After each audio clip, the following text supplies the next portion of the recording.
पखे वेझो ॻोठ दसोत मोहम्मद जलबाणी जे रहवासियुनि पारां सहूलियतुनि जी खोट ख़िलाफ़ एहतजाज कयो वियो। सुल्तान जलबाणी, अकील वाजिद अली, दोस्त अली जलबाणी ऐं ॿियनि जी अॻवानी में एहतजाज कयो वियो। उन मौक़े ते ॻोठाणनि चयो त संदन ॻोठ पुराणो आहे पर अञा ताईं बुनियादी सहूलियतुनि खां वांझियल आहे। हुननि चयो त संदन ॻोठ में ड्रेनेज निज़ाम, रोड रस्ता तोड़े बिजली जी सहूलियत बि न आहे। साईं हिते असांखे का बि सहूलियत बुनियादी माना का बि सहूलियत असांखे पीपल्स पार्टी वारा नथा ॾियनि।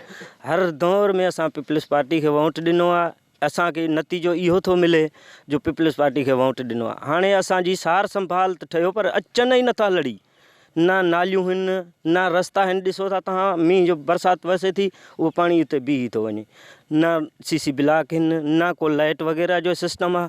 कंहिं शइ जी मतिलबु असांखे सहूलियत नथा ॾियनि। ॻोठाणनि चयो त चूंडियल नुमाइंदा चूंडनि वक़्तु ईंदा आहिनि, वाइदा करे हलिया वञनि था पर मोटी नथा अचनि। हाणे जेको इलेक्शन थियो आया चई असां तव्हांखे हर शइ ॾींदासीं, अॼु ॾींहं ते लड़ी न आया आहिनि। अॻवाननि मुतालबो कयो त खेनि बुनियादी सहूलियतूं ॾेई ॾुखियायूं घटायूं वञनि।